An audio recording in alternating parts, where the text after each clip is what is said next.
Lake. Is it good? No. In Lake, you play as an IT expert who moves back to her childhood town to cover her dad's shift as a delivery driver. For someone like me who likes simulators such as Train Sim and Bus Sim, I was excited to play this game. So you've got your van where you'll spend most of your time driving from house to house to deliver mail or parcels. The driving doesn't feel very good and it feels more like you're trying to control a big cardboard box.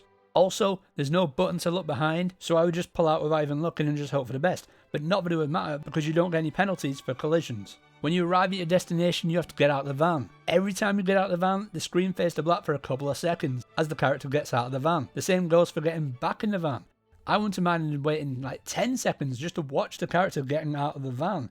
So when you pull up outside a house, the heads-up display will display what street you're on and the house number that you are outside of. This makes it very easy to go into the back of the van and select which parcel needs to be delivered. If people answer the door, the screen will fade to black and they will magically appear in front of a closed door. There's dialogue options in this game, but none of the options ever felt like they were changing anything.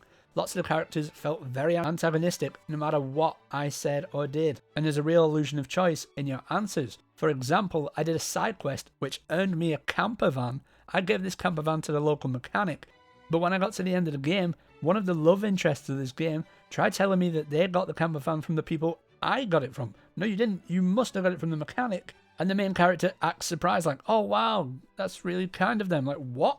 Speaking of weird pointless side quests, there's a photo taking competition. I went to the effort of driving around the lake and getting some nice pictures, which is easy to do because the lake and the mountains look really good. I dropped the camera off at the shop to have the pictures developed and came back the next day to collect them, and all the images were blank. And then I had to select which one was the best for a competition, and it was really frustrating. The graphics are fine, but there's so much aliasing, which is rare to see in a game on PS5 in 2023. There's no replayability once you finish the game. That's it, you've got to restart it. So if you didn't enjoy it, then you probably won't ever play it again.